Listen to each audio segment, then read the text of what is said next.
अरविंद केजरीवाल कट्टर बेईमान अब कैसे ढोंगी और फरेबी भी बन गए हैं। आपके पानी का इंतजाम कर दिया, आपके दवा दारू का इंतजाम कर दिया, आपकी दारू का नहीं दवा का। वो एक आदमी खुश हो गया बड़ा। आप कहीं भी खुदाई करके मंदिर ढूंढ ले रहे हैं, मस्जिदों के नीचे मंदिर ढूंढे जा रहे हैं। बीजेपी का कहना है कि केजरीवाल जो है वो नए नए चुनावी हिंदू बने।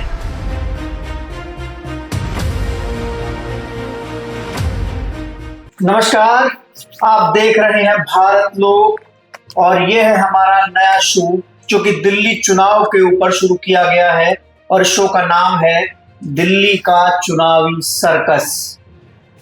शो का नाम चुनावी सर्कस इसलिए रखा गया है क्योंकि दिल्ली चुनाव की घोषणा भी नहीं हुई है, लेकिन दिल्ली चुनाव में जिस तरीके से राजनीतिक दल आपस में एक दूसरे को पटकनी दे रहे हैं, दंगल चल रहा है, रोज नई नई चीजें सामने आ रही है, इसलिए शो का नाम चुनावी सर्कस रखा गया है।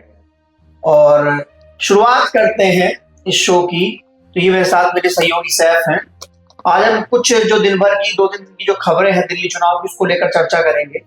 सबसे पहली शुरुआत बात करते हैं, दिल्ली की बात हो और शुरुआत अरविंद केजरीवाल से ना हो तो फिर क्या हो। अरविंद केजरीवाल अपने तर्कस से एक एक चुनावी तीर निकालकर छोड़ रहे हैं। वो बार बार भाजपा और कांग्रेस को मूर्छित करने की कोशिश कर रहे हैं। और मैं जिस तरीके से देख रहा हूँ, आपने भी देखा होगा, अरविंद केजरीवाल रोज सुबह उठते हैं और एक नया बड़ा वादा घोषणा कर देते हैं। जैसे कि आज उन्होंने एक घोषणा करने वाले हैं। वो घोषणा तो आखिर हुई है, लेकिन फार्म भरवाने वाले हैं पुजारियों और ग्रंथियों को पैसा देंगे। अभी दिल्ली के हनुमान मंदिर पर अरविंद केजरीवाल जो है वो तमाम पुजारियों और ग्रंथियों से मिलेंगे और वहां से उसकी घोषणा करेंगे। लेकिन इस पूरी योजना की खिलाफत बीजेपी कर रही है। बीजेपी और कांग्रेस दोनों कर रही है। बीजेपी और कांग्रेस दोनों कर रही है। बीजेपी का कहना है कि केजरीवाल जो है वो नए नए चुनावी हिंदू बने। हाँ, उन्होंने अभी सोशल मीडिया पे पोस्ट भी डाला है कि चुनावी हिंदू। वो पोस्टर बनाया है राजपाल यादव वाला, भूल भुलैया वाला पोस्टर बनाया है कि चुनावी हिंदू। हाँ, बीजेपी ने डाला है। कांग्रेस भी बहुत पलटवार कर रही है कि सर ये चुनाव जीतने के लिए स्कीम ला रहे हैं, रोज नई नई स्कीमें। तो अच्छा, क्या अरविंद केजरीवाल को डर लग रहा है कि कहीं दिल्ली में हिंदू मुस्लिम वाला फैक्टर ना चल जाए, इस वजह से ये जो पुजारी और ग्रंथियों के लिए लेकर आए हैं? देखिए, केजरीवाल को तो डर है इस बात का, क्योंकि हमने हिंदू मुसलमान वाला फैक्टर महाराष्ट्र चुनाव में भी देखा। वहां पे एक है तो सिर्फ है, हाँ। ऐसा कुछ नारा चला था वहां पे। तो केजरीवाल के इस चुनाव में 2025 वाले जो चुनाव होने वाले, तो बहुत सारे केजरीवाल को डर सता रहे हैं। लेकिन एक बात बहुत मजे की है गुरु की दिल्ली चुनाव में अरविंद केजरीवाल फुल फॉर्म में है, रोजाना एक नया तर्कस छोड़ रहे हैं। बीजेपी कांग्रेस जो है वो सिर्फ प्रेस कॉन्फ्रेंस करने के अलावा और कोई योजनाएं, कोई कैंडिडेट, हालांकि कांग्रेस की तो कैंडिडेट लिस्ट आ गई है, लेकिन बीजेपी की ओर से ना कोई उम्मीदवारों की सूची, ना उस तरीके से अभियान की शुरुआत, कुछ नहीं किया जा रहा है। बस हाँ, ये है कि जो भाजपा के लोग हैं वो बैठ के प्रेस कॉन्फ्रेंस कर रहे हैं, डिफेंड कर रहे हैं। तो ऐसे में क्या बीजेपी देरी नहीं कर रही है, लेट नहीं कर रही है? बीजेपी का कुछ अलग प्लान होगा। देरी तो कर रही है, लेकिन उन्होंने सोच रहे होंगे कि चुनाव का 15-20 दिन पहले हम अपने कैंडिडेट का ऐलान करेंगे। नहीं, उस तरीके जिस तरीके से अरविंद केजरीवाल ने योजना का ऐलान किया कि ये जो महिलाओं को 2100 रुपया देंगे, फार्म भरवाना चालू कर दिया। उसके बाद पुजारी ग्रंथियों वाला शुरू कर दिया। उसके बाद वो संजीवनी योजना जो है वृद्धों वाली जो है वो शुरू कर दी। तो ऐसे में बीजेपी भी जानी जाती है अपनी फ्रीबीज योजनाओं के लिए। तो बीजेपी या तो कुछ बड़ा प्लान कर रही है अरविंद केजरीवाल के खिलाफ, या तो प्रधानमंत्री नरेंद्र मोदी खुद आके शुरू करेंगे सब कुछ, है ना? हाँ, कुछ तो प्लान कर रही है कि अभी तक कुछ ने रिवील नहीं किया। उसने रिवील नहीं किया है। बीजेपी के अंदर कुछ बड़ा चल रहा है गुरु, और बीजेपी वाले इस बार अरविंद केजरीवाल को हमको लग रहा है कि अच्छी तरीके से घेरने के फिराक में है। लेकिन अरविंद केजरीवाल पर जिस तरीके से अभी हाल ही में, आज सुबह की बात है, गौरव भाटिया जो कि एक तेज तर्रार प्रवक्ता है भाजपा के, तो उन्होंने एक प्रेस कॉन्फ्रेंस की और बड़े ही शानदार शब्दों से उन्होंने शुरुआत की। हम वीडियो में आपको सुनवाएंगे। और उनका कहना है, मतलब बीजेपी बहुत छोटा मुद्दा देख रही है, बीजेपी बड़े मुद्दे पे नहीं घेर पा रही है। उन्होंने प्रेस कॉन्फ्रेंस की कि अरविंद केजरीवाल जो है वो आतिशी मार्ले ने एक वीडियो शेयर किया था जो कि दिल्ली के मुख्यमंत्री हैं। हाँ। कुछ बच्चे अरविंद केजरीवाल को लेकर नारे लगा रहे थे। हाँ। तो गौरव भाटिया ने बोला कि ये जो है एक जो जूलियन जस्टिस एक्ट जो है उसका उल्लंघन है। हालांकि वो उल्लंघन है कि आप जो छोटे बच्चे हैं उनका आप किसी भी तरीके से चुनाव में इस्तेमाल नहीं कर सकते, नारा नहीं लगवा सकते। लेकिन आज कौन नहीं लगवाता है। आप उत्तर प्रदेश चले जाइए, उत्तर प्रदेश सबसे वायरल बॉय नवरत्न यादव, सपा का है, समाजवादी पार्टी का जो पोस्टर बॉय है नवरत्न यादव, तो वो कितनी उम्र का है। तो ऐसे आपको हर पॉलिटिकल पार्टी के में उस तरीके से बच्चे मिल जाएंगे, लेकिन बीजेपी हार्डकोर टारगेट नहीं कर रही है। अच्छा, ये बात तो हो गई, लेकिन क्या लगता है आपको कि क्या अरविंद केजरीवाल हड़बड़ाहट दिख रही है जिस तरीके से रोजाना फटाफट नई योजना फटाफट कर रहे हैं? हड़बड़ाहट भी दिख रही है और डर भी दिख रहा है उनको चुनाव में। उस पे बीजेपी मतलब वो नहीं कर पा रही है जो अरविंद केजरीवाल चुनाव में घोषणा कर रहे हैं कि हम ये इतना पैसा देंगे, ये इतना पैसा देंगे। बीजेपी वाले सब कुछ मतलब उनको ऐसे दिखा रहे हैं कि नहीं देंगे, चुनाव वादा है, लेकिन बीजेपी वाले अपना कुछ घोषणा नहीं कर रहे हैं कि मैं भी दिल्ली के लिए ये करूंगा और ये करूंगा, मतलब ऐसा कुछ नहीं कर रहे। मतलब वो तो देखिए, जब अब ऑफिशियल कैंपेन जो लागू होगा वो तो, लेकिन मेरा मानना ये है कि विपक्ष जो है वो पक्ष से बड़ी तैयारी रखता है चुनाव में। कुछ तो बीजेपी वाले बड़े कुछ या तो बीजेपी वाले कुछ बड़ा कर रहे हैं, यहाँ पे बीजेपी वाले इस बार बिल्कुल शांत बैठे हैं। इस लड़ाई में कांग्रेस को कहाँ देख रहे हैं? हाँ, इस लड़ाई में मुझे तो कांग्रेस कहीं अभी दिख नहीं रही है ग्राउंड लेवल पे अगर बात करें तो। लेकिन राहुल गांधी ने भी तो एंटर नहीं किए हैं दिल्ली के चुनाव में। करेंगे, बहुत जल्दी करेंगे। राहुल गांधी ने पदयात्रा टाइप एक निकालने की भी घोषणा एक बार की थी उन्होंने। नहीं, मुझे नहीं लग रहा है कि राहुल गांधी दिल्ली के चुनाव में डायरेक्ट इंटरफेयर करेंगे। हाँ, क्योंकि उन्होंने केजरीवाल के साथ तभी चुनाव लड़ा था। कुछ भी चीजें हो, राहुल गांधी दिल्ली के चुनाव में डायरेक्ट इंटरफेयर करते नजर नहीं यार, मुझे तो नहीं दिखाई दे रहे हैं इस समय।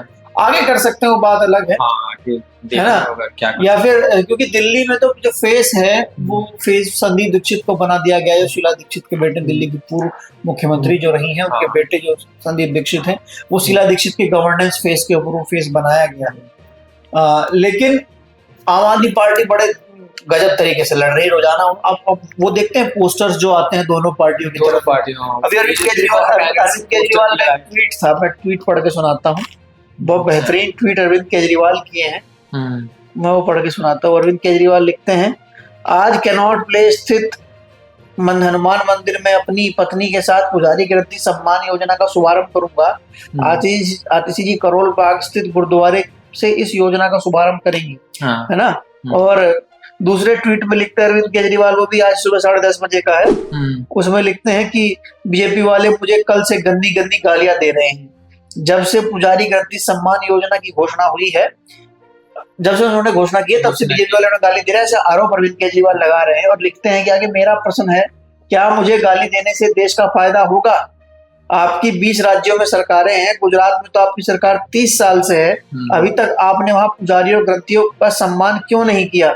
चलो अब ही कर दो, मैंने अब सबको रास्ता दिखा दिया है, मुझे गाली देने की बजाय आप 20 राज्यों में लागू करो ना, तब उसका फायदा होगा। अब ये देखिए केजरीवाल ने जो बोल दिया है ना, ये बीजेपी के पाले में कर दिया है।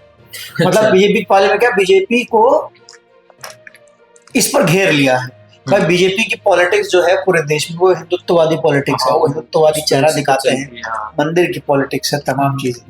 अब भले ही अरविंद केजरीवाल ने 5 साल से पुजारी ग्रंथियों को कुछ ना दिया हो, है ना? हाँ, नहीं दिया है। हालांकि वो इमामों को पिछले 5 साल से पैसा दे रहे, जो कि वो वक्फ बोर्ड के तहत दिया जाता है। वक्फ बोर्ड को सरकार फंड देती है, वक्फ बोर्ड वो आगे पैसा देता है। लेकिन उन्होंने, अगर वो देना चाहते तो पुजारियों को और ग्रंथियों को पिछले 5 साल में दे सकते थे। हालांकि आम आदमी पार्टी के कुछ लोग ये कहते हैं, उनका दावा ये है कि ये पैसा वक्फ बोर्ड देता है, और वक्फ बोर्ड एक बोर्ड था, एक रेगुलेटिंग बॉडी थी, तो वो पैसा मिल रहा था। पुजारी और ग्रंथियों को लेकर ऐसी कोई रेगुलेटिंग बॉडी नहीं रही होगी, लेकिन अब भी तो दिया जाएगा ना।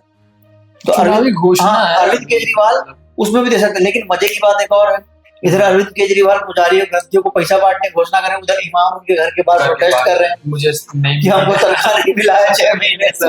मतलब ये मजे की बात देखिए कि अरविंद केजरीवाल इधर घोषणा कर रहे हैं कि हम पुजारी और ग्रंथियों को पैसा देंगे 18,000 महीना, उधर इमाम बोल रहे भैया वो हमारा देख लेते, जो पहले जो बोला है हमको बोला है 5 साल से वो दे देते हैं। वो दे देते। लेकिन वापस आते अपनी बात पर कि अरविंद केजरीवाल ने ये कहा है कि बीजेपी के लोग मुझे कल से गाली दे रहे हैं जब से मैंने पुजारी गणति योजना घोषित की है, आप अपने यहाँ क्यों नहीं दे रहे हैं जहां आपकी सरकार है। अब ये बात तो ये मतलब ये बीजेपी के वोटर के सोचने वाला बात कही है अरविंद केजरीवाल ने कि भाई आपकी हिंदुत्ववादी सरकार है और आपको तो पैसा देना चाहिए पुजारियों को। 20 लाख से ज्यादा। हाँ, आप जगह जगह मंदिर ढूंढते हैं, आप कहीं भी खुदाई करके मंदिर ढूंढ ले रहे हैं, मस्जिदों के नीचे मंदिर ढूंढे जा रहे हैं। हालांकि बीजेपी नहीं ढूंढ रही है, वो लोग ढूंढ रहे हैं, लेकिन पॉलिटिक्स तो दिखाई देती है। तो वहां पर पैसा क्यों नहीं दिया जा रहा। हाँ, बात तो सही कही है अरविंद केजरीवाल ने। अब देखना होगा कि बीजेपी इस पे क्या फिर पलटवार करती है। बीजेपी, हाँ देखिए, वो राजनीतिक दल जो है वो कहीं ना कहीं अपना जो है पलटवार करता है।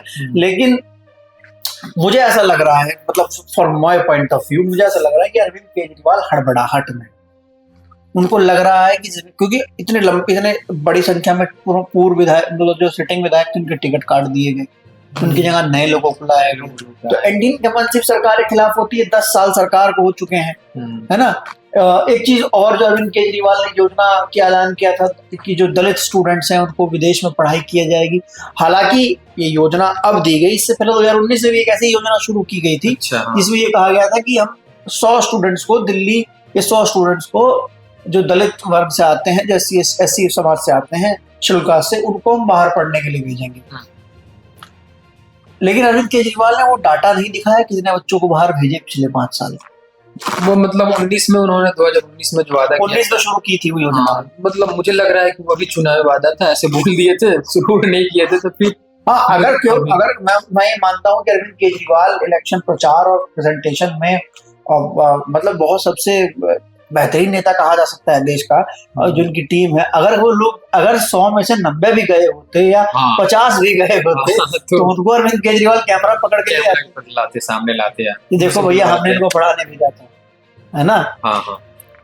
तो ये हमारा कार्यक्रम है दिल्ली का चुनावी सर्कस। कैसा लगा आप हमको? ऐसे ही हम इस कार्यक्रम में हल्की फुल्की बातें करेंगे, जो दिल्ली चुनाव जो चीजें चल रही हैं वो आपको बताएंगे। अभी हाल ही में अरविंद केजरीवाल जो है, अभी इस समय ये शूट हो रहा है, दिल्ली के हनुमान मंदिर पहुंचे हैं पुजारियों से मिलने के लिए। सुनने में ये भी आ रहा है कुछ पुजारी वहां विरोध प्रदर्शन करने पहुंच गए।